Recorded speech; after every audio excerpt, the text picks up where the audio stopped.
गीता 18 के श्लोक नंबर 62 में भगवान स्वयं कह रहे हैं कि अर्जुन उस परमेश्वर की शरण में जा जिसकी कृपा से परम शांति व शाश्वत स्थान अर्थात सतलोक को प्राप्त होगा। वो परमेश्वर कौन है, कहां है, कैसा है, जानने के लिए कृपया अवश्य सुनिए जगत गुरु तत्वदर्शी संत रामपाल जी महाराज के अमृत वचन। देखिएगा, अथर्ववेद के अंदर कांड नंबर 4 ये आपके सामने है। अथर्ववेद कांड नंबर 4 और अनुवाक नंबर 1 में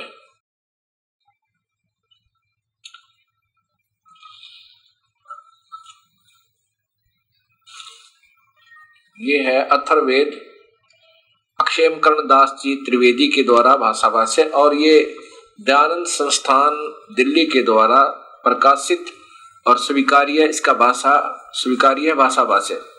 प्रकाशक सर्वदेशी कार्य प्रतिनिधि सभा 3/5 महर्षि दयानंद भवन रामलीला मैदान नई दिल्ली, ये उनका दूरभाष।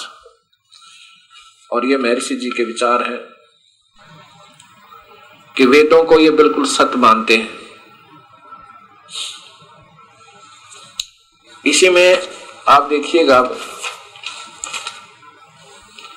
ये है अथर्ववेद भाषा भाष्यम चतुर्थ कांड। ये इन्होंने टीका किया अपने जितने इनकी बुद्धि काम की महापुरुषों की, क्योंकि इनको पूर्ण ज्ञान ना होने से तो अर्थों को भी बदलने की चेष्टा की अनजानपने में। यहाँ देखो, ये है ब्रह्म ज्ञानम प्रथमम पुरस्तात विसीमित सूर्योच वेन पर आवे स बुद्धिन्या उपमा यस्य विष्टः सत च योनिम असत च विवे।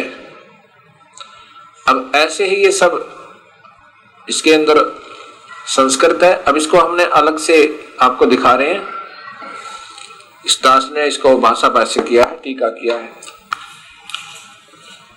इसका ऐसे अर्थ बनता है, ब्रह्म ज्ञानम प्रथमम प्राचीन अर्थात सनातन ब्रह्मम माने परमात्मा ने जय प्रकट होकर ज्ञानम माने अपनी सूझबूझ से पुरुषतात माने शिखर में अर्थात सतलोक आदि को सुरुचय स्वप्रकाशित अपनी इच्छा से स्वप्रकाशित विसीमित सीमा रहित वेन उस परम पिता परमात्मा कबीर जुलाहे ने बुनकर आवा माने सुरक्षित किया। चै तथा स माने उसी बुधिन्या माने मूल मालिक ने योनिम मूल स्थान सतलोक के उपमा माने सदृश्य मिलते जुलते अस्य यह सत्य सत्य है। ये अक्षर पुरुष के इनको थोड़ा सा अविनाशी कहा है, थोड़ा सा सत्य, जैसे पहले आपको बताया। और परब्रह्म के लोक चय तथा असत क्षर पुरुष के लोक आदि वी व आवास स्थानों को भिन्न भिन्न विष्ठा माने स्थापित किया। उस पूर्ण परमात्मा ने अनादि यानी आदि ब्रह्म ने आदि परमात्मा ने आदि माने सनातन सबसे पहला प्रभु। और ये अभी तक जो हम सुना करते थे इन महापुरुषों की बातों को, ये इस काल को ही सनातन माना करते थे और इसी को सनातन मानकर कहकर इसको अनादि अजन्मा कहा करते थे। जो स्वयं गीता जी में कहता है 4थे अध्याय के 5वें श्लोक में कि मेरे और तेरे अर्जुन बहुत जन्म हो चुके हैं, तुझे मालूम नहीं मुझे मालूम है। तो वास्तव में प्राचीन परमात्मा आदि ब्रह्म आदि परमात्मा कबीर परमेश्वर है।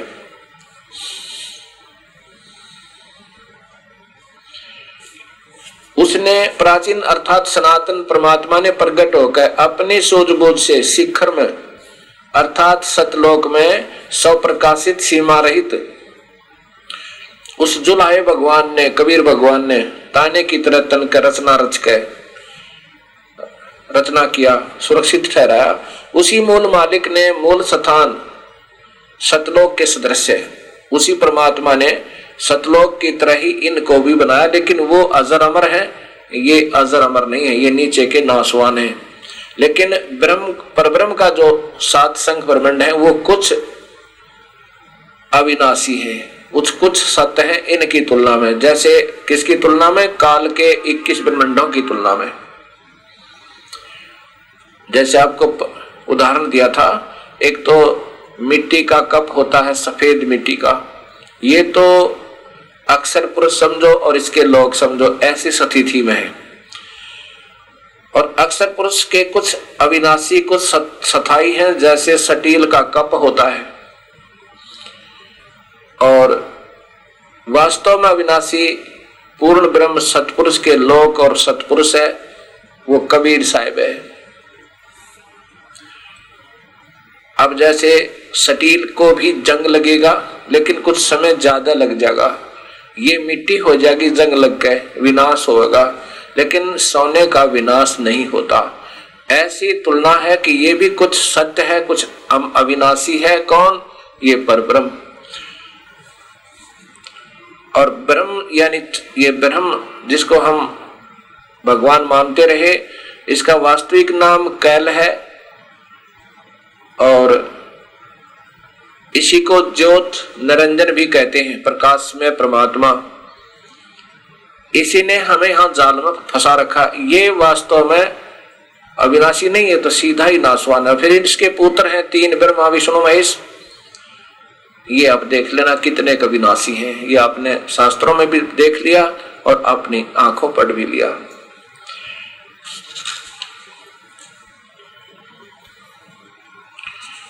अब अथर्ववेद कांड नंबर 1 का श्लोक नंबर 2 सुनाता हूं। अयम माने इसी, पित्रा माने जगत पिता परमेश्वर ने, ये तो इस, अग्रे माने सर्वोत्तम, प्रथमाय माने परानंदिनी, राष्ट्रीय राजेश्वरी शक्ति अर्थात पराशक्ति को जनु से उत्पन्न करके भुवनिष्ठा लोकों की स्थापना की। उस परम पिता ने सबसे पहले एक प्रानंदिनी, प्रथमाय, सबसे पहले वाली अपनी जो वहां उनकी प्रानंदिनी शक्ति है उसको उत्पन्न करके फिर लोगों को उसके आधार पर स्थापित किया हुआ है। तस्मा माने उसी परमेश्वर ने, सुरुचय माने अपनी इच्छा से, एतम माने इस, प्रथमाय माने पराशक्ति के द्वारा, अरहम हवर अहम, एक दूसरे के वियोग को रोकने अर्थात आकर्षण शक्ति के द्वारा। ये हवर, इसका सीधा अर्थ बनता है हवरम हयम अहम के एक दूसरे के वियोग को रोके रखने वाला, शरणांतु कभी ना समाप्त होने वाला, धर्मम माने गुण, कभी ना समाप्त होने वाले, आकर्षण शक्ति के कभी ना समाप्त होने वाले गुण, एक दूसरे को खींचे रखने वाले गुण जो कभी समाप्त नहीं होता, उसको, उससे इन सब को धारण किया हुआ, धास्यवे, इनको अपने रोका हुआ है। अब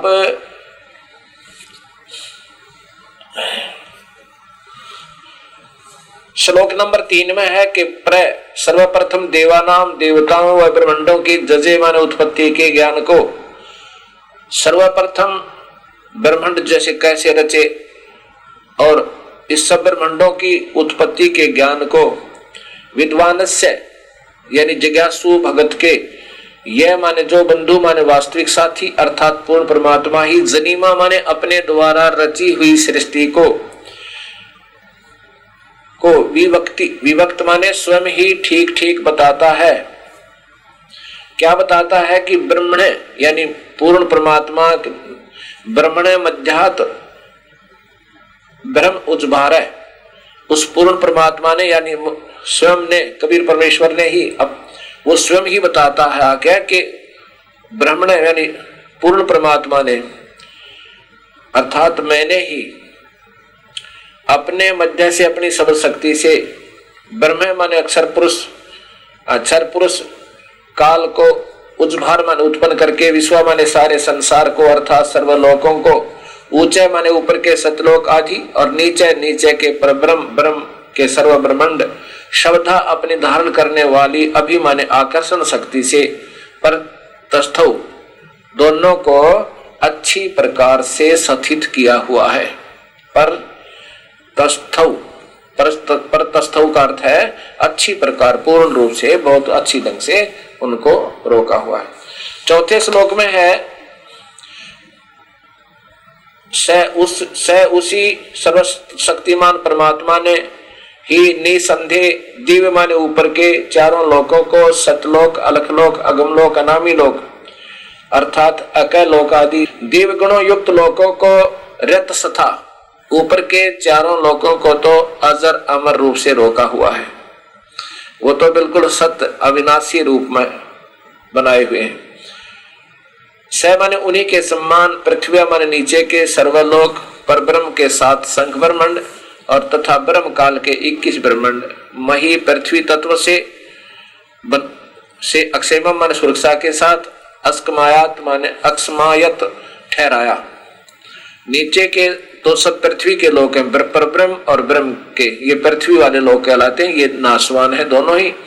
रोदसी आकाश तत्व पृथ्वी तत्व दोनों, ऊपर के रोदसी या नीचे वाले रोदसी का अर्थ दो बनते हैं, पृथ्वी और आकाश।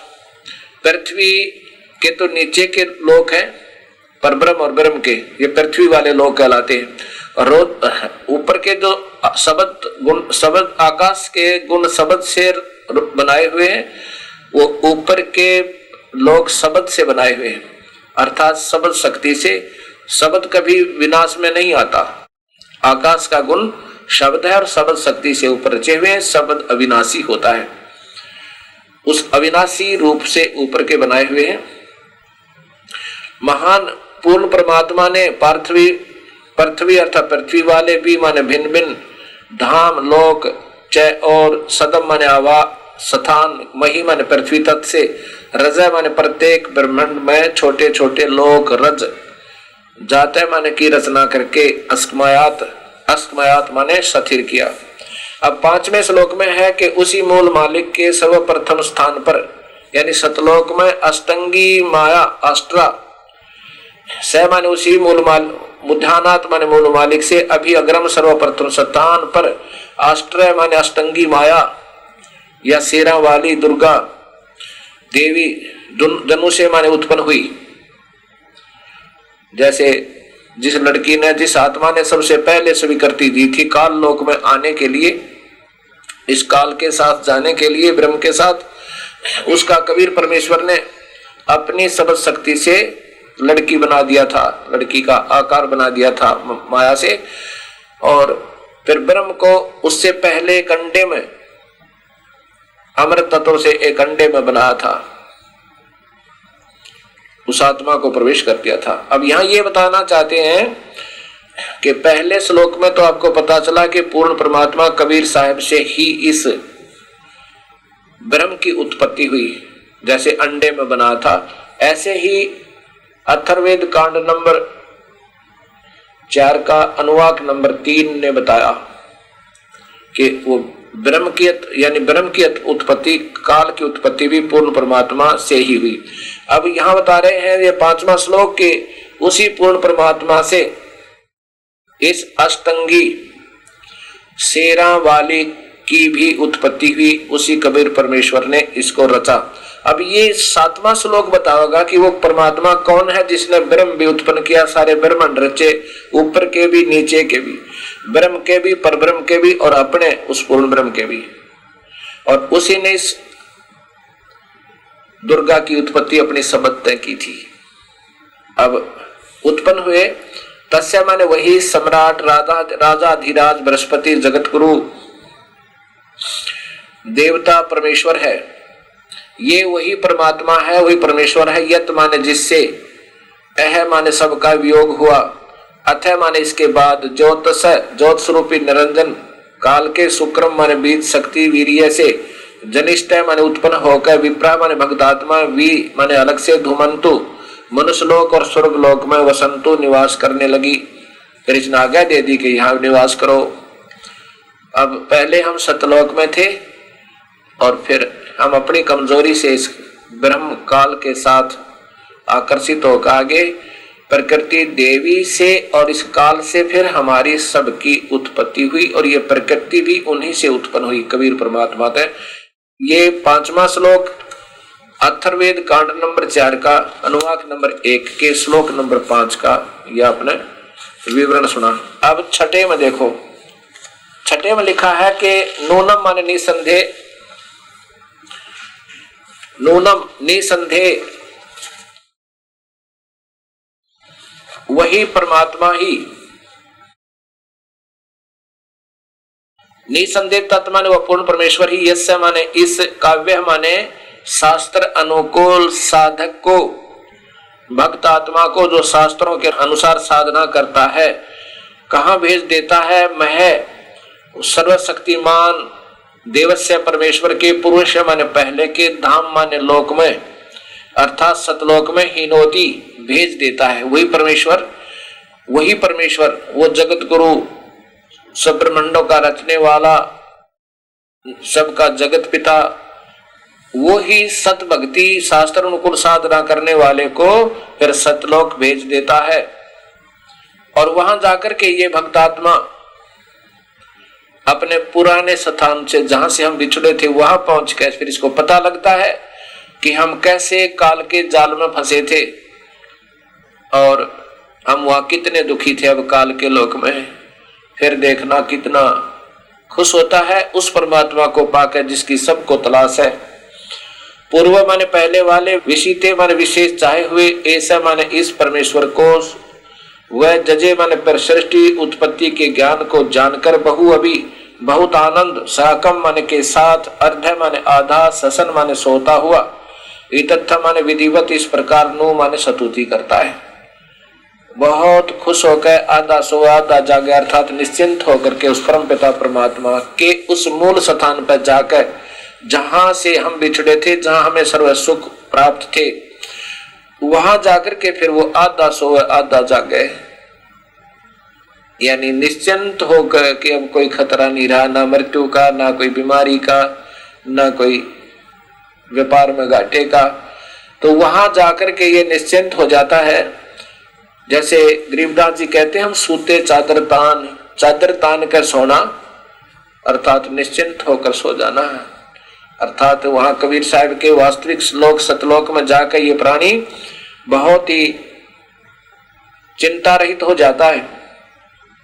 गरीबदास जी कहते हैं, अजब नगर में ले गए हमको सतगुरु आन, जल के बिंब अगाध गति ही सूते चादर तान। अब 7वां श्लोक बताता है कि वो परमात्मा है कौन। क्या लिखा है कि ये अथर्वाणम पित्रम देवबंधु बृहस्पतिम नमसा अवच गच्छात तवम विश्वेशाम जनिता यथा स कबीर देव न दबाते स्वधावान। इसका अर्थ बनता है कि यह जो अथर्वणम अचल अविनाशी, पित्रम जगत पिता, देव बंधु भक्तों का वास्तविक साथी अर्थात आत्मा का आधार, बृहस्पति जगत गुरु, जय तथा नमसा माने वीर नमर पुजारी अर्थात विधिवत साधक को, अब माने सुरक्षा के साथ, गच्छात माने सतलोक ले जाने वाला, विश्वेशाम सारे ब्रह्मांडों का रचयिता, ब्रह्मांड विश्वेशाम माने सारे ब्रह्मांडों को, जनिता माने रचने वाला, न तभायत काल की तरह धोखा न देने वाला। जैसे काल अपने बच्चों को भी नहीं बताता कि वो कहाँ रहता है। किसी को कमल के फूल पर रख दिया, होश में ला दिया, किसी को शेष की सैया पर विष्णु जी को वहां कोमा में रख दिया, जवान हुआ जब जीवित उसको होश में कर दिया। ऐसे शिव को, ये सबको धोखे में रखता है। लेकिन कबीर परमेश्वर वो कौन है? वो परमात्मा जो काल की तरह धोखा नहीं देता, काल की तरह धोखा न देने वाला, स्वधावान माने स्वभाव गुण वाला, यथा ज्यों का त्यों। वो कौन है? सह त्वम कबीर देव है, वो कबीर परमेश्वर है, वो स्वयं कबीर परमेश्वर है जिसने ये ऊपर की सारी सृष्टि रचना करी। जो कुछ ये कबीर परमेश्वर है। कबीर माने कबीर, देव माने देव। अब वेदों में प्रवेश से पहले हमने सबसे पहले इस बात को फिर याद रखना पड़ेगा कि ये कहाँ नादानी करते हैं कि जैसे कबीर साहब को कवि लिख देते हैं, कवि अपसर्ग लगा के, और फिर उसका सर्वज्ञ कांतिमान फलाना ऐसे उनकी व्याख्या कर देते हैं। अब देखिएगा इन महापुरुषों के द्वारा इस वेदों का भाषा भाष्य कैसे किया है। यही वही अथर्ववेद श्री अक्षेम कर्ण त्रिवेदी के द्वारा इसका टीका किया है, और ये वही अथर्ववेद है।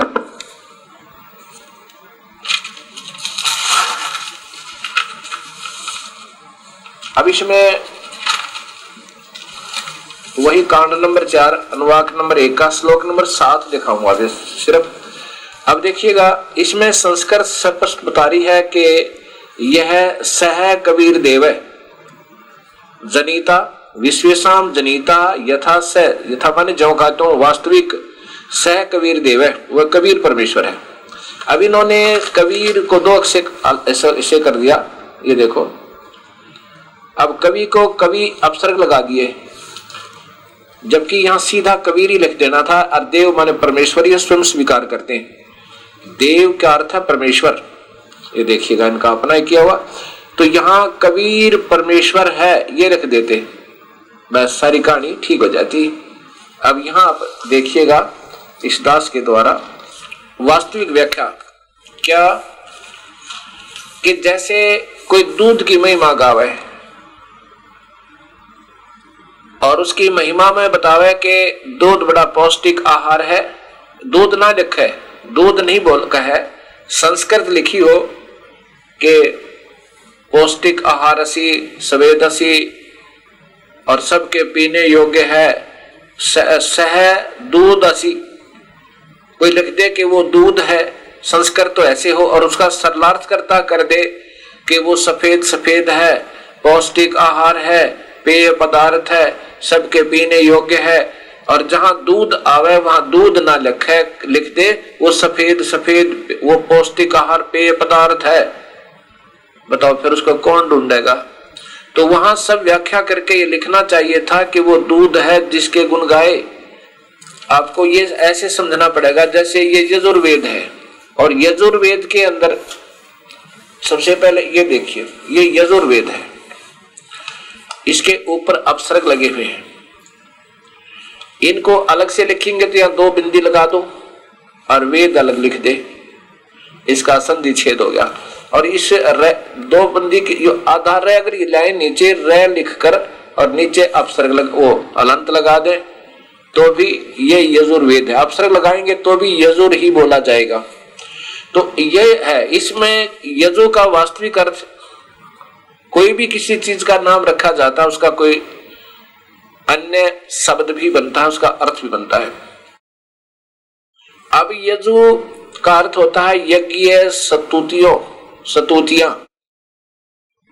अब कोई पूछे कि कोई बहुत इस यजुर्वेद की महिमा गाए कोई, कि वो बहुत अच्छी यज्ञ स्तुतियां हैं और सब ने उन स्तुतियों के आधार पर ईश्वर की स्तुति करनी चाहिए, बहुत अच्छी यज्ञ ऋचाएं हैं, बहुत ही कमाल किया भगवान ने। और कोई पूछे वो है कहाँ, और उसमें लिखा हो कोई यजुर्वेद में है, यजुर्वेद ही लिखना पड़ेगा कि वो यजुर्वेद में है। यदि उसका ऐसा ही अर्थ कर दिया यजुर्वेद लिखा हुआ हो और उसका अर्थ कर दिया कि वो यज्ञ ऋचाएं हैं, नहीं, वह लिखना पड़ेगा वो यजुर्वेद है जिसमें ये ऋचाएं हैं। अब देखो इसी प्रकार मान लीजिए इस यजुर्वेद के ऐसे संधि छेद करें। अब यजुर्वेद के संधि छेद करके लिखें यजुर्वेद, ऐसे लिख दें तो सही है, तो भी इसी पवित्र पुस्तक का बोध कराती है ये शब्द, और ये भी इसी का कराएगा। ऐसे ही यजु जमाम वेद, तो भी ये यजुर्वेद ही कहलाएगा, भी वही पवित्र पुस्तक यजुर्वेद ही है का बोध है। इस जिसमें यज्ञ स्तुतियों की ऋचाएं हैं उस धार्मिक पुस्तक को यजुर्वेद कहते हैं। ठीक इसी प्रकार चारों वेदों में लिखा है कि वह कबीर देव है, हम उसको कबीर साहिब कहते हैं। साहिब माने देव, परमात्मा, प्रभु, देव कबीर प्रभु, कबीर परमेश्वर, कबीर अल्लाह, कबीर रब, कबीर गॉड, कुछ भी कह सकते हैं, वो कबीर है। जो सर्वशक्तिमान जगत पिता, सर्वसृष्टि रचनहार, कुल मालिक तथा पाप कर्मों को काटने वाला, वह काल की कारागार से छुड़ाने वाला अर्थात बंदी छोड़ है, वो बम्बारी है। उसको कबीर देव ऐसे लिखें तो भी इसी परमेश्वर का बोध है, ऐसे लिखेंगे तो भी, ऐसे लिख देंगे तो भी कबीर परमेश्वर इसी का बोध है। यहां देखिए नीचे, अब कवि का अर्थ शब्दकोश में ब्रह्मा सूर्य आदि लिखा तो भी ब्रह्मा का अर्थ सृष्टि रचनहार। ये त्रिलोकीय ब्रह्मा तो केवल जीव उत्पत्ति करने वाले के कारण प्रभु ब्रह्मा कहलाता है, लेकिन वास्तव में सृष्टि रचनहार कबीर परमेश्वर है। अब इसको याद रखते हुए अब सभी वेदों को पढ़िएगा और सुनिएगा। अब इसी सृष्टि रचना का प्रमाण, अब यही सृष्टि रचना का प्रमाण आपको ऋग्वेद भी देगा। ऋग्वेद जो आधा महर्षि दानंद जी के द्वारा भाषा भाष्य कहा गया है और आधा किसी दूसरे ऋषि संत के द्वारा, और वो आर्य समाज को मंजूर है कि उसमें जो लिखा वो सत्य है, इसलिए उन्होंने प्रकाशित किया। ये देखिएगा, ये ऋग्वेद और महर्षि दानंद संस्थान द्वारा ही ये भाषा भाष्य है। 9 से 10 मंडल। इसके अंदर इन्हीं के शब्दों में आपको दिखाऊंगा, फिर दास अलग से बताएगा आपको कि कैसे वास्तविकता क्या है। ये देखो, सूक्त नंबर 90 और इसका मंडल नंबर, ऋग्वेद मंडल नंबर 10 सूक्त नंबर 90 में अब इसमें स्पष्ट लिखा है, यानी नीचे संस्कार देखो, सहस्रा शीर्षा, पुरुष माने परमेश्वर, पुरुष माने भगवान परमेश्वर, सहस्रा शीर्षा 1000, इसने संसार के सिरों वाला लिखा। सहस्रा शीर्षा का अर्थ होता 1000 सिर वाला, इन्होंने संसार के सिरों वाला लिखा है। चलो जैसा भी, आगे देखो, सहस्रा अक्षा, ये सहस्रा अक्षा 1000 आंखों वाला, ये काल की व्याख्या है सबसे पहले श्लोक में इस ब्रह्म की। और सह भूमिम, वो इस भूमि वाले लोकों में महान है, और सहस्रात पैर वाला, और ये इससे भी बाहर 10 उंगलम वर्तवा, वर्तवा का अर्थ होता है गोलाकार, वर्तवा माने गोल आकार भी होता है, यानी आच्छादित करके गोल आकार, गोल ढंग से, उन चारों तरफ से छाक है उसके ऊपर का गोल आकार में। 10 उंगलम माने कति दोनों हाथों में पूरा पूरा काबू आया हुआ। ये अति तिष्ठत, अतिक्रांत करके स्थित है, इनसे भी न्यारा रहता है। अभी तो ये तो इनके हिसाब से सुनाता हूं कि ये कह रहे हैं कि वो पुरुष माने भगवान परमेश्वर है, जो संस्कृत बता रही है सहस्रा शीर्षा 1000 सिरों वाला। जैसे गीता जी के अंदर आपने देखा कि अर्जुन को कह रहे हैं कि वो 1000 आंखों वाले, 1000 हाथों वाला, तो इसलिए यहां लिखा है। अब दूसरा आपको दिखाता हूं मैं, इन्हीं की व्याख्या। ये स्वयं कहते हैं कि ये तो वो परमात्मा है 1000 आंखों वाला, 1000 हाथों वाला, ये तो काल है। और यहां से आगे है कि जो यत माने जो उत्पन्न हुआ, जो भविष्य में होगा, ये दूसरा श्लोक है, होने वाला है, और जो वर्तमान में है सर्वम, पुरुष माने वो भगवान परमात्मा ही है, वो परमात्मा ही है जिससे सब कुछ हुआ, आगे होगा, जो हो रहा था। और जो ये अमृतवय का स्वामी है, ईशान माने स्वामी, यत माने जो, अने माने प्रकृति से, अन का अर्थ होता है ये अन से ही दोनों लोकों में, पृथ्वी लोक वालों में, ये मैं आगे बताऊंगा, से बढ़ता है। अब तीसरे में देखो, ये स्पष्ट करते हैं, एतावान, इतनी, अस्य माने इस पुरुष की, महिमा माने जगत अधिभूति है, और सह पुरुष माने वह परमेश्वर, तो अतः माने इससे भी, ज्ञान माने बड़ा है, अर्थात 2 भगवान थे। ये आप स्वीकार कर रहे हैं, जो भगवान को निराकार और एक मानने वाले कह रहे हैं कि वह परमात्मा तो उस काल से भी बड़ा है, सह और माने और चाहे माने वह पुरुष माने वह परमेश्वर, तो अतः माने इससे भी ज्यावान बड़ा है। मैं ये दिखाना चाहता हूं। आगे देखो, अब श्लोक नंबर 5 में इन्हीं की भाषा में गोलमोल करते करते भी नहीं रोक सके। ये देखिए, तस्मात् उस परमेश्वर से अधिष्ठित प्रकृति से विराज है, विराट, विराट का अर्थ विराट, विराट भगवान रूप अजायता मान उत्पन्न होता है। उसी विराट, विराट भी उस परमात्मा से उत्पन्न होता है। विराज अधि, विराट के ऊपर अध्यक्ष रूप में है। वो परमात्मा जिससे सब कुछ उत्पन्न होता है, वो तो इस विराट से भी ऊपर। विराज अधि, विराट के इस काल के ऊपर अध्यक्ष रूप में भगवान है, पुरुष है। यहां भूल गए, ये विचलित हो जाते हैं। यहां पर पुरुष को पुरुष ही लिख दिया। वो परमेश्वर इससे भी ऊपर है। ये देखो, ये उससे भी ऊपर है। अब देखो, विराट के पश्चात उस काल के उत्पन्न करने के बाद भूमि माने भूमि वाले, इसके अनंतर पूरे माने नाम नाना नगरों को उत्पन्न करता है। यानी इस काल को पैदा करके उसके बाद फिर उसके नाना प्रकार के लोगों को उत्पन्न करता है। ये छुपाते छुपाते छुपाते छुपाते दबा दबा कर सच्चाई को फिर भी नहीं छुपा पाए। और फिर आगे लास्ट में लिखा 15वें में, ये देखो, ये लास्ट वाले श्लोक में ये स्वयं स्वीकार करते हैं, सूक्त नंबर 90 का। अब आगे देखो 15वें श्लोक में, 16वें श्लोक में स्पष्ट करते हैं। अब इसका भावार्थ ये बनता है कि सभी नाम कमाई करके, सच्ची भक्ति करके भक्तात्मा वहां चली जाती हैं जहां पर हम पहले रहते थे। इसका ये अर्थ बना संस्कृत का। अब इन्होंने छुपाते छुपाते भी नहीं छुपा पाए। क्या लिखा है कि दिव्य शक्तियां यज्ञ माने संगीत करण आदि के अथवा अग्नि से यज्ञ सृष्टि रूपी यज्ञ को अजंत माने करते हैं। और क्योंकि तानी माने वे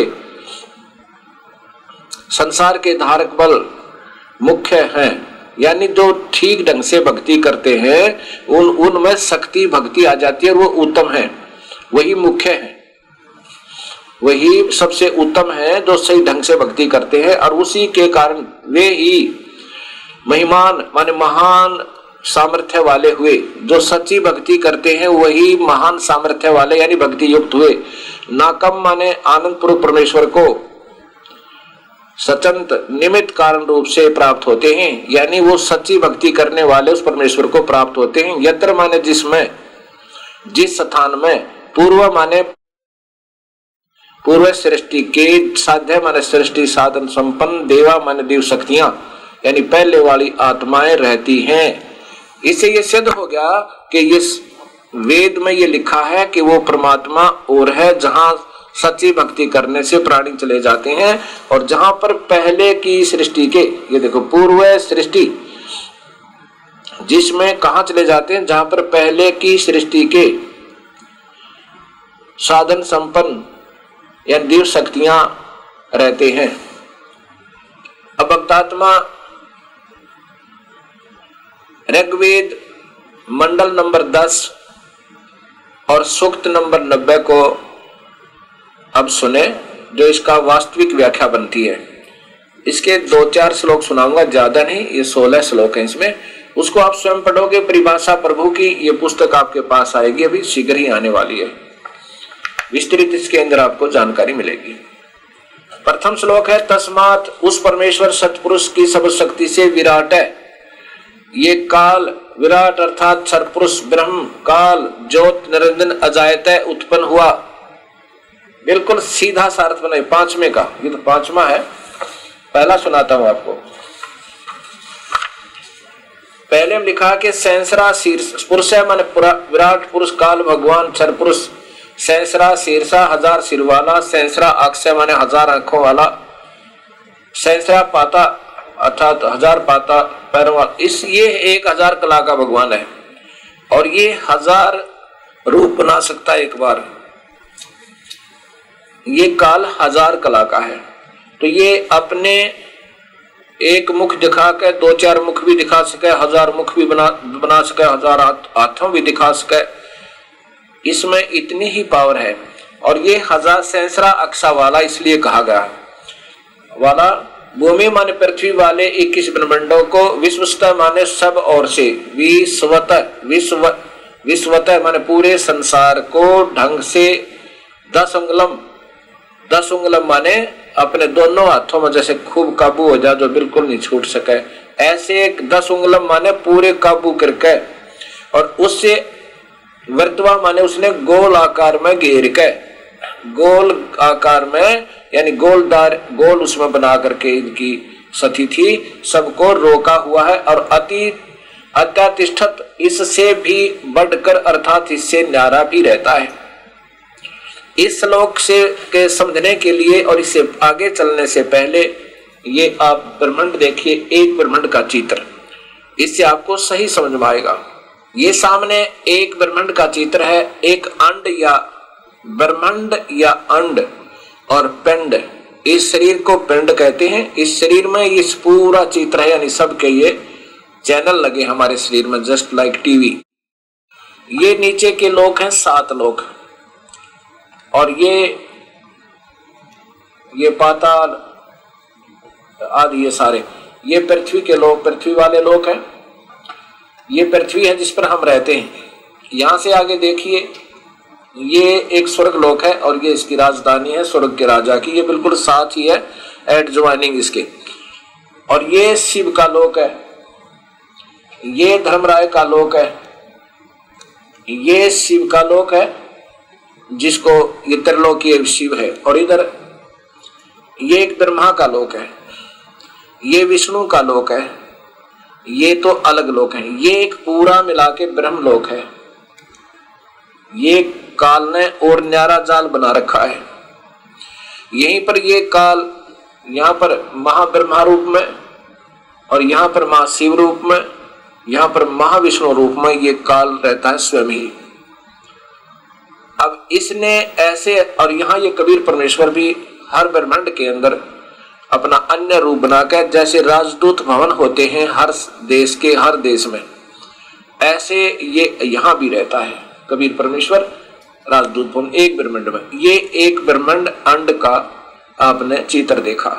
ऐसे ऐसे काल ने के 21 ब्रह्मांड है और 20 ब्रह्मांडों में इसने सभी एक ब्रह्मांड में एक ब्रह्मा, एक विष्णु, एक शिव ऐसे उत्पन्न की हुई है अपनी पत्नी प्रकृति के सहयोग से। अब ये देखिए 21 ब्रह्मांड का चित्र, ज्योति निरंजन काल ब्रह्म के लोक 21 ब्रह्मांड का लघु चित्र। अब ये क्या किया है काल भगवान ने, ये देखो, ये अब यहां देखो, ये एक महाब्रह्मांड है। पहले तो ब्रह्मांड दिखाया आपको, ये महाब्रह्मांड है एक। इसमें ये 5 ब्रह्मांडों का 5 ब्रह्मांडों का ग्रुप करके एक महाब्रह्मांड बना रखा है। अब इसमें देखो, एक ये ब्रह्मांड जो आपको दिखाया, ये है वो ब्रह्मांड। इसमें एक ब्रह्मा, एक विष्णु, एक शिव, और वो सभी लोग 14 लोग अलग अलग से होते हैं। इसी इन सारों में ऐसा, इन सबको ऐसे काबू करके 10 उंगलम यानी अपना पूरा काबू करके, और इसको इससे बाहर भी रहता, अतितिष्ठत, ये इससे बाहर भी रहता है। और यहाँ भी हर ब्रह्मांड में भी, यहाँ ये काल रूप में है हर ब्रह्मांड में, ये यहाँ महाकाल रूप में रहता है। और ये इसने अलग से नकली लोक बना रखे हैं, सतलोक, अलखलोक, अगमलोक, अनामी लोक। और यहाँ पर ये 12 है उन पुण्यात्माओं को जिन्होंने युगों युगों अच्छी साधनाएं की शास्त्र ओम के आधार पे, और उनकी अच्छी भक्ति होगी, उनको यहाँ रखता है। फिर इन्हीं से का दुरुपयोग करता है इन ब्रह्मांडों में, हर ब्रह्मांड में भेज कर एक बार भेज देता है, फिर हजारों सैकड़ों वर्षों तक उनके पीछे दुनिया लगी रहती है गलत साधना बता के, और ये इनको सबको उलझा जाते हैं। ये इसके 12 यम के दूत, काल के दूत संत है जो गलत साधना बताते रहते हैं, नाम गीता का लेते हैं और उसके विपरीत साधना बताते हैं। अब जैसा कि आपने चित्र देखा, इसमें 12 अचिंत भक्तों के स्थान है। वो कौन है? वो पुण्य आत्मा जिन्होंने काफी वर्षों तक पहले युगों में शास्त्र अनुकूल वेदों अनुसार साधना की, हजारों वर्षों तक अपने तन मन धन लगा के फिर उनको अच्छी सुविधा देता है। वो बहुत ही और अच्छी सुविधा दे रखी है, उनमें रखता है। फिर उन्हीं को यहाँ अपने दूत बनाकर भेज देता है। उनकी पिछली कमाई होती है, कुछ शब्द में शक्ति होती है, एक आध को राहत मिल जाती है, उनकी अपने कमाई मत है। वो नाम लेते हैं वेदों और गीता का और सब उनको गुमराह रखता है वो काल, क्योंकि उनकी बुद्धि इतना काम ये करने नहीं देता। काल ने कहा है कि सभी प्राणियों की बुद्धि मेरे हाथ में है अर्जुन, जब चाहे इनको खोल दूं, जब चाहे इनको बंद कर दूं, जब चाहे इनमें ज्ञान भर दूं, जब चाहे मैं इनको अज्ञान भर दूं।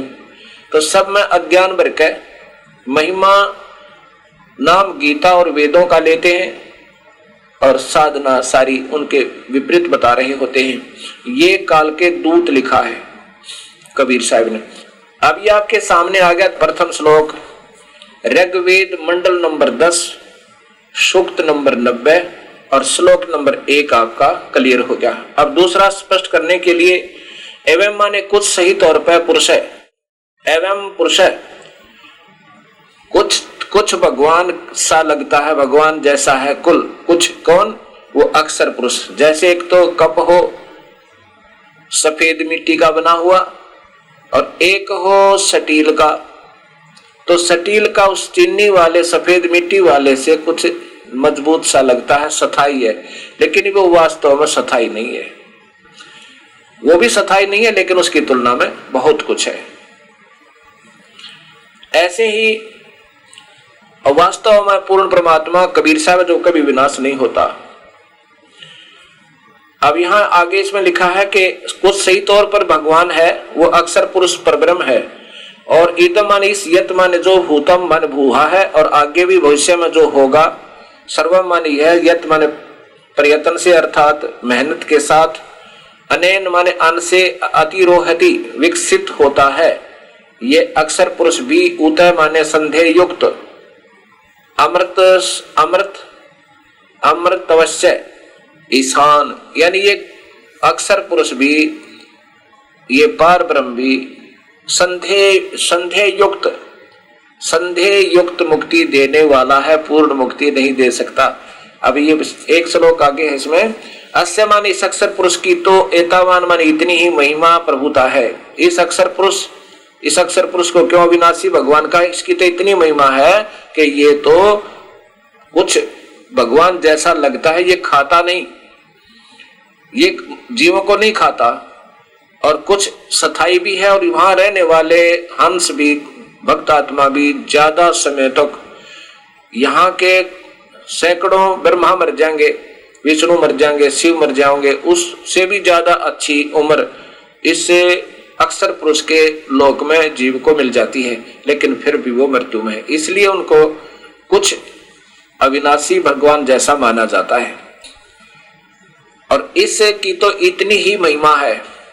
इससे आगे पुरुष माने पूर्ण परमेश्वर, तो अतः माने इससे भी, जयान माने बड़ा है, वो तो इससे भी आगे है। जयान माने बड़ा है, विश्वा माने समस्त, भूतानी माने अक्षर पुरुष और अक्षर पुरुष, इन लोकों के अर्थात सतलोक जितने भी प्राणी हैं। अस्य माने इस पूर्ण परमात्मा के नी अक्षर पुरुष का, पाद माने एक पैर है, अर्थात ये तो एक हिस्सा है इनका, इस परमेश्वर का, जिसमें ये पूर्ण प्रभु है। 21 ब्रह्मांड काल के 7 संघ ब्रह्मांड परब्रह्म के, और इनमें जितने प्राणी रहते हैं ये समझो उस परमात्मा का एक अंश है, एक पैर समझो, कहा तो मेरे पैर के तुल्य है, ऐसी उपमात्मक है ये बात। अस्य मान इस परमेश्वर के, त्रि मान 3, दिव्य मान दिवलोक, ऊपर के सतलोक, अलखलोक, अगमलोक, अमृतम अविनाशी, यानी दूसरा पाद माने पैर समझो, वो उसका दूसरा हिस्सा है तो उसी के निर्मित, इसलिए उसी के अंतर्गत है, ये उस परमेश्वर का ही अंतर्गत है। अब 5वां देखो, 5वें श्लोक में लिखा है कि तस्मात् मान उस परमेश्वर सतपुरुष की समझ शक्ति से, विराट है माने विराट युग काल भगवान क्षर पुरुष, अजायता माने उत्पन्न हुआ है, पश्चात माने इसके बाद, विराज माने विराट पुरुष अर्थात काल भगवान से, अधि माने बड़े, इस काल से अधि पुरुष है, विराट अधिपुरुष है। इस विराट से भी तब बड़े यानी सर्वशक्तिमान परमेश्वर ने भूमि माने भूमि वाले ब्रह्म तथा परब्रह्म के अति अत्यरिचत अच्छी प्रकार रचा, लोगों को अच्छी प्रकार रचा। अथय माने तब, पूरे माने छोटे छोटे लोग, स माने उस परमेश्वर ने ही जाता माने उत्पन्न किया। उसी परमात्मा ने उस पर अक्षर पुरुष और इस नीचे के उस अक्षर पुरुष के 7 संग ब्रह्मांड और नीचे के इस काल के 21 ब्रह्मांड, उसी परमात्मा ने ही स्वयं ही उनको रच के और न्यारे न्यारे दिया। अब यहाँ पर सप्त और त्रिसप्त, त्रिसप्त माने 21 ब्रह्मांड तो काल के, और सप्तुष सप्त संग 7 संग ब्रह्मांड अक्षर पुरुष के। अभी दिखाता हूं। इसी के श्लोक नंबर का 4 रह गया बीच में, 5वां आपको सुना दिया। चौथे में लिखा है कि पुरुष माने यह अविनाशी परमात्मा, ऊर्ध्व माने ऊपर, त्रि माने 3 लोक, जैसे सतलोक, अलखलोक, अगमलोक, जो बाद में रचे हैं मालिक ने। उसके पाद माने पैर, अर्थात ऊपर के हिस्से में, वो जो पहले बताया ना ऊपर के लोक, तो इसके एक अंग है यानी अविनाशी अंग है, उसमें उद्वत माने विराजमान है। वो तो परमात्मा वहां रहता है, ऊपर के लोकों में रहता है, तीनों में आकार रूप में। और अस्य माने इसी परमेश्वर पूर्ण ब्रह्म का पाद माने एक पैर, अर्थात एक हिस्सा जगत रूप, पुनः माने फिर, ई माने यहाँ, भवतः अभवतः माने प्रकट होता है। और फिर ऊपर के तो वो वहां मालिक रहता है, और फिर नीचे के भी उसी से प्रकट होते हैं। तथा माने इसलिए स माने वह अविनाशी पूर्ण परमात्मा, असनान, असनन माने न खाने वाला, और सनैन माने खाने वाले। सन माने खाने वाला, ऐसन और सन खाने वाले और न खाने वाले। खाने वाला तो यु काल क्षर पुरुष 1 लाख जीवों का रोजा करे, और न खाने वाला ये अक्षर पुरुष, वो खाता नहीं लेकिन वहां भी जन्म मरण है, लेकिन इससे काफी लंबी उम्र है वहां पर, और सुख भी इस काल से ज्यादा है, इसलिए उसको कुछ भगवान जैसा कहा जाता है, लेकिन वो भी फिर अविनाशी नहीं है। यही गीता जी के 15वें अध्याय का 16 और 17 श्लोक बताता है कि अक्षर च अक्षर है द्वि पुरुषो इमे लोके, इन पृथ्वी वाले लोकों में 2 भगवान माने जाते हैं, और 2 सतिथि जीव की है। ये सथुर शरीर में नाशवान है, अविनाशी जीवात्मा कहा जाता है। और 17वें श्लोक में 15वें अध्याय के गीता जी के में कहा है कि वास्तव में परमात्मा तो अन्य है, उत्तम पुरुष है तो अन्य है, परमात्मा इति उदाहरत है, जिसको भगवान कहा जाता है, वास्तव में वो परमेश्वर है। और तीनों लोकों में प्रवेश करके वही अविनाशी परमात्मा सबका धारण पोषण करता है, उसी का प्रमाण यही ऋग्वेद दे रहा है।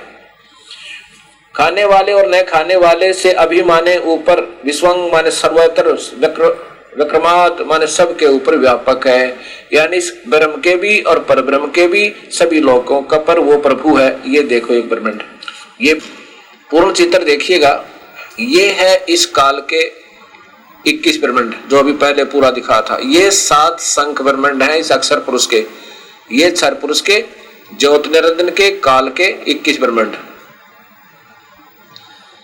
और ये सारे लाल घेरा दिखा इसके अंदर, ये परिधि के अंदर, ये परब्रह्म के 7 संख ब्रह्मांड। अभी इसी में दिखाऊंगा आपको सप्त और त्रिसप्त।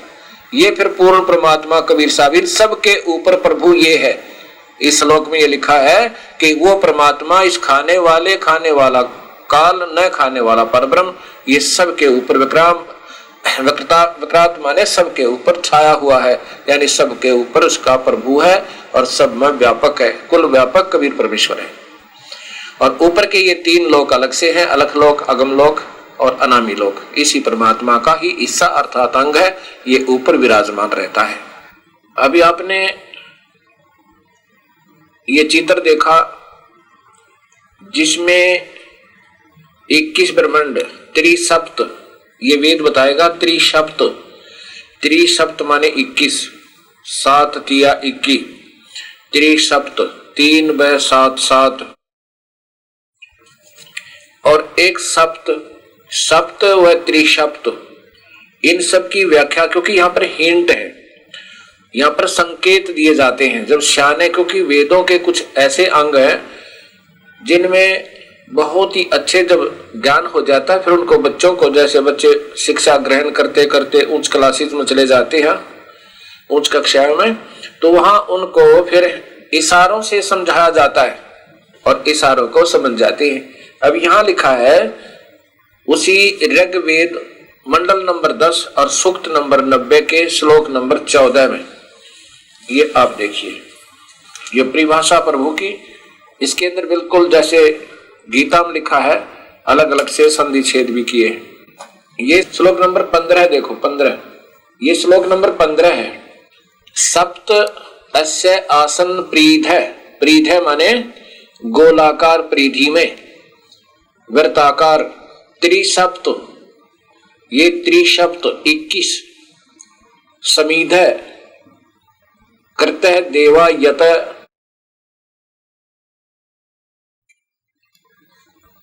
यगम तन्वान अबंधन पुरुषम पुसुम।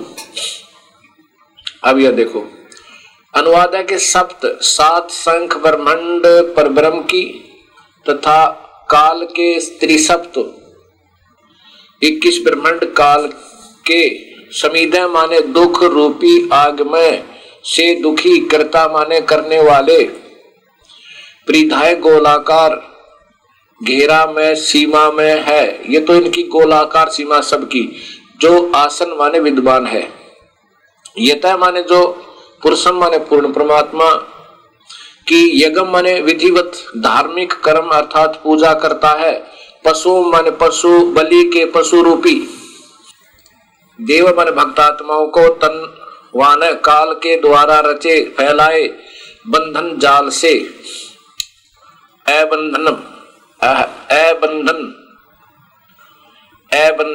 बंधन रहित करता है, अर्थात छुड़वाता है, वो बंदी छोड़, छुड़वाने वाला बंदी छोड़ है। अब इस 15वें श्लोक ने स्पष्ट किया है कि इन 7 शंख ब्रह्मांड, 7 शंख ब्रह्मांड पारब्रह्म की तथा काल के त्रिसप्त 21 ब्रह्मांड काल के ब्रह्म के, समीधा माने दुख रूपी आग से, 7 शंख ब्रह्मांड तो परब्रह्म के हैं और 21 ब्रह्मांड इस काल के हैं, त्रिसप्त काल के 21 ब्रह्मांडों के समीधा माने दुख रूपी आग से दुखी। इन दोनों ही लोकों में जीव वैसे तो दुखी है, क्योंकि जन्म मरण है, पशु जोनी है, तो दोनों में दुख है। इसमें इतना ज्यादा दुख है कि ये काल खाता है तपस्या बून का, और वो पर ब्रह्म खाता नहीं, बस इतना अंतर नहीं, दुखी दोनों ही है। समीधा माने अग्नि रूपी दुख रूपी आग के, कर्ता माने करने वाले से दुखी करने वाले, करता है। प्रीध है यानी प्रीधाय माने गोलाकार में, प्रीध है उस गोलाकार सीमा में है, उनकी ये सीमाएं हैं, ये तो हद है। आसन माने विद्यमान है, यत माने जो, पुरुष माने पूर्ण परमात्मा, यत माने जो, पुरुष माने पूर्ण परमात्मा की, यज्ञ माने विधिवत साधना भक्ति पूजा करता है। वह पशु माने काल का बलि का बकरा बना हुआ, काल का बलि का बकरा बना हुआ, अर्थात इस काल के लोक में फंसा हुआ। देव माने भक्तात्मा को, तनवाना काल के जाल फैलाए हुए जाल से, अबंधन बंधन रहित करता हूं, परमात्मा इसको बंधन रहित करता है। श्लोक सुना ऋग्वेद मंडल नंबर 10 और सूक्त नंबर 90 का। अब इसमें क्या बताया कि जो उस पूर्ण परमात्मा की विधिवत साधना करते हैं उनको, और जो इन 21 ब्रह्मांड काल के और 7 शंख ब्रह्मांड परब्रह्म के, इनमें बलि का बकरा बना हुआ है, बंधा हुआ है, उनको अबंधन करता है। इस काल के द्वारा फैलाए गए जाल से अबंधन करता है वो परमात्मा। अब 16वां श्लोक, जो कि आपको मैंने ऋग्वेद महर्षि दयानंद संस्थान द्वारा भी जो भाषा भाष्य था वो भी दिखाया कि उसमें भी उन्होंने छुपाते छुपाते भी नहीं छुपा पाए सच्चाई को। स्वयं मानते हैं कि परमात्मा तो कोई और है जो काल से, ब्रह्म से, विराट से भी बड़ा है, और उधर से अपना विचार देते हैं। ये आर्य समाज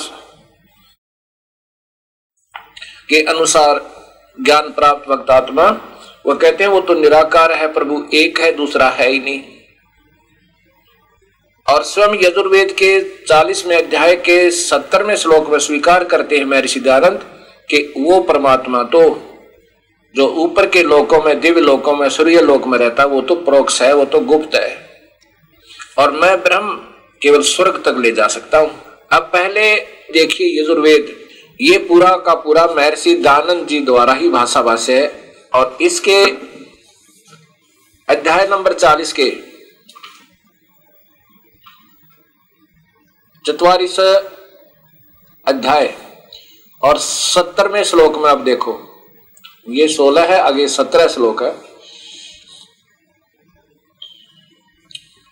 इन्हीं के द्वारा, इन्हीं के शब्दों में देखना, जिस हिरेमान ज्योत स्वरूप पात्रेण रक्षक मुझसे सतस्य अविनाशी यथार्थ कारण से अभिहितम आच्छादित मुखम, मुख के तुल उत्तम अंग का प्रकाश किया जाता है, यह माने जो ऐसा वो माने वह है आदित्य। ये देखो आदित्य, आदित्य माने वो कबीर परमेश्वर, आदित्य का अर्थ सूर्य, प्राण व सूर्य मंडल में पुरुष माने पूर्ण परमेश्वर है, स माने वह है प्रोक्ष, असो माने प्रोक्ष रूप, वो तो गुप्त है। अपने आप कहते हैं स पुरुष माने परमात्मा, पूर्ण परमात्मा है, स माने वह है, एक और परमात्मा है और वो तो प्रोक्ष रूप है, वो तो गुप्त है। अहम माने मैं, युकाल बोल रहा है, खम का अर्थ स्वर्ग होता है, स्वर्ग भी होता है। ब्रह्मम, अहम माने मैं ब्रह्म, मैं ब्रह्म रूप हूं, ये मतलब अहम मैं ब्रह्म, इन लिखा सब गुणों कर्म के स्वरूप करके अधिक हूं, ओम सबका रक्षक जो सबका ओम, ऐसा नाम जानो। अब ये सिद्ध करना चाहता था ये दास, वेदों के अनजान शब्दार्थ कर्ता भी उलझ पुलझ हो गए। बता रहे हैं कि परमात्मा कोई और है, वो गुप्त है, और काल कह रहा है मैं तो केवल ब्रह्म यानी क्षर पुरुष हूं और स्वर्ग तक की उपलब्धि करा सकता हूं। अब यहाँ इन्होंने ही अपने ही भाषा में ऋग्वेद में भी लिखा है, स्वीकार भी किया है कि वो परमात्मा, वो भक्तात्मा जो सत भक्ति करते हैं, वो उस सत भक्ति के प्रभाव से उस स्थान पर चले जाते हैं जहां पर कोई पहले की सृष्टि है, यानी सतलोक पहले बना हुआ है।